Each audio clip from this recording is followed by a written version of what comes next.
Yes, I still have the Halloween stuff up behind me. Get off my back about it. I cleared out space to put those decorations up. And I have no idea what I'm going to put there when I take them down. So I need a little bit of time to figure that out. None of you guys were actually concerned about that, were you? Anyway, I have a new microphone now. Let me know what you think of it. Let me know how you think it sounds. I'm real curious about that because sometimes I can hear a difference between my newer recordings and my older stuff. Sometimes I can't. I don't know if it's just like phantom hearing or something. Is that even a thing? It doesn't matter. Let me know what you think. Today we're going to be talking about something pretty interesting, and that's this giant hunking thing, the Steven Universe End of an Era art book that... Man, I don't want to go super into detail in this review because you guys should buy this. Definitely, you should definitely buy this. So if you want the short version of the review, there it is. But there's a few things in here that I do want to talk about, and I have some screenshots. And by screenshots, I mean pictures of my book, my copy of the book that I took with my cell phone camera that I'm going to put up here to kind of show you guys what I'm talking about. But this is going to be more a mild tease for this thing that you should definitely buy than like a full review. Just keep that in mind, and also keep in mind that before this video ends, I'm going to criticize Rebecca Sugar a little bit. And keep in mind, I don't mean I'm going to sit here for 6 hours and talk about how she's actually a secret Nazi or something. I'm literally just...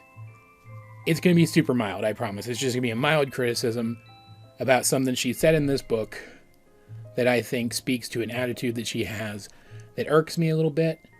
But, like, at the end of the day, it's not a big deal. I still think she's great. I still think this show is great. I just feel like it's a thing that if I don't bring it up, I'm going to regret not bringing it up. That said, this is primarily an art book.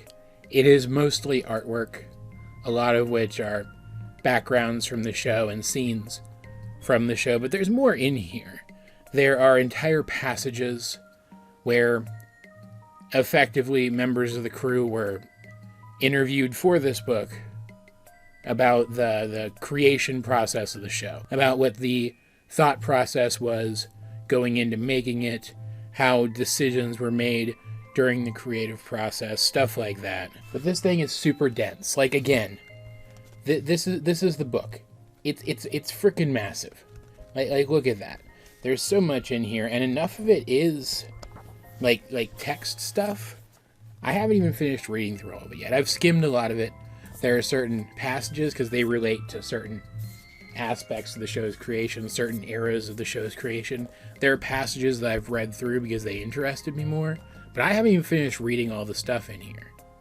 Like since I got this 5 days ago, I think is when it came, I have spent most of my time just sifting through the images in this thing.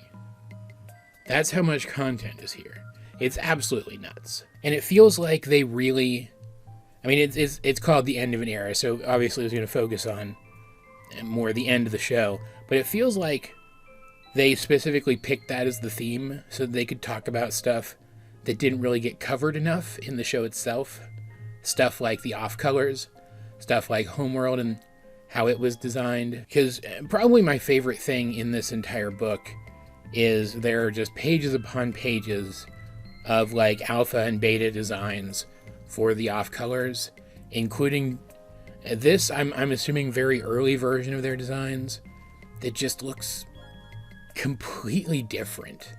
Like Road Knight's got arms coming out of her hair, and Fluorite doesn't look all big and buggy. It's very interesting, very intriguing, and suggests that perhaps there is originally going to be a very different direction for them. There's even like extra off-colors there that didn't make it into the final episode. There's also stuff that is of particular interest to me as somebody who enjoys the lore so much and enjoys how the designs of these characters fit into the lore. There's stuff like designs for the final looks of the crystal gems after they reform and change your mind, and designs for Obsidian. But as someone who's hung up on the lore, the most important thing in this book is probably a definitive beginning to end timeline of events according to the crew themselves. Like, I still plan to make a video which serves as a definitive timeline for the show in video form, and this timeline in the book could definitely be fleshed out a little bit. Details could be provided about each of these various data points. So I'm still going to make that video, but this here is going to be a huge help in the construction of that thing. And that's not the only one of my videos that has gotten a lot of help from this book. There's a theory that I said a long time ago I was going to make about where those weird multi-armed statues at the Lunar Sea Spire came from, and then I just never did it. There's stuff in this book that actually supports the theory that I was putting together. I'm super excited about it, because, spoilers for that video, I think the statues were gems whose like entire bodies were basically the gemstone. Kind of like the pebbles, but on a massive scale. And there's a passage in this book that suggests that like the wall gems and like the statuary gems that we saw on Homeworld, in that Homeworld arc at the very end of the original series, are that. Specifically because the idea of people being used as objects was something that Rebecca Sugar really took to as like an existential horror type of thing. So I'm super psyched about that. You guys know I love whenever one of my theories is even kind of proven correct.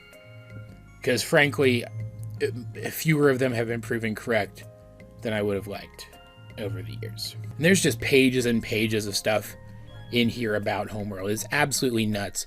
Like I mentioned, I felt like we didn't get enough of the off-colors, and I didn't feel like we got enough of Homeworld. This book makes up for both of these things. And Homeworld, out of the two things, is the more egregious thing, because, like, I'd like to know more about the off-colors, but I'd really like to know more about Homeworld. And there is more about Homeworld in this book. It's fantastic. And that's not even all of it. It doesn't end with the end of the original show. It goes on to talk about the creative process behind the movie, and the creative process behind Future. And I don't even have time to get into any of that, because I do want this video to be relatively short and concise, because, again, don't want to talk about this too much, because you should buy it. I want to make that absolutely clear. There's oodles and oodles and oodles of stuff in here. Like, I feel like every time I go back to this book and open it up again, just to any given random page, to revisit the awesomeness in here, I am met with something that I completely forgot was there, because I'm just so overwhelmed by the massive amounts of information contained in this thing, and I am therefore intrigued anew. Like, there's pages in here, multiple pages in here, which break down step by step the animation boards for that sequence where Steven refuses with himself in front of White Diamond, that are just, they're absolutely gorgeous. They didn't need to put all those in here. They could have put some of the more impressive ones in here, but they put every single frickin' frame of the entire sequence in this book. It's just phenomenal. This thing is great. That said, Rebecca Sugar is quoted a lot in this book. They seemed to ask her for her perspective on the creative process quite a lot, which makes sense. She is the creator of this concept. She was the showrunner for the entire run of the show. It makes sense that they would do that. And again, this is a mild criticism. I still think she's pretty great. For somebody who I don't know at all personally, right? But I kind of get the sense, and this is something that I kind of thought might be the case before I even started looking through this book, that Rebecca Sugar is kind of inflexible, let's say, for lack of a better term.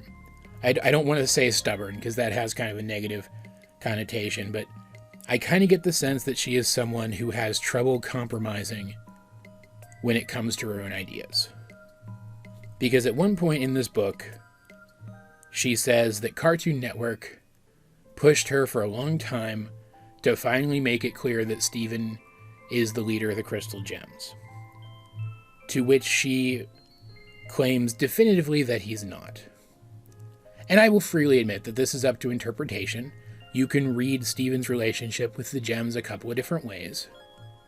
But Steven, as the leader of the Crystal Gems, by the end of the show, anyway, by the end of the original series, or the end of the movie, I guess, technically, is an entirely valid reading of the show. And even though Rebecca Sugar is the creator of the show, I don't think she gets to state so definitively that those readings are incorrect. Like, she makes it seem like Cartoon Network wanted her to change the direction of the show in order to make Steven the leader of the team. But it sounds to me that they were just reading into it the same way that, for example, I did for a long time. That the show was presenting a coming-of-age story throughout which Steven became more and more suited to leading this group, which had fallen into something of a rut under the leadership of Garnet, who was never really prepared to be a leader in the first place. Like, there are even entire shots in Change Your Mind that support this idea. Like that shot where all the crystal gems drop into White's chamber in her giant headship.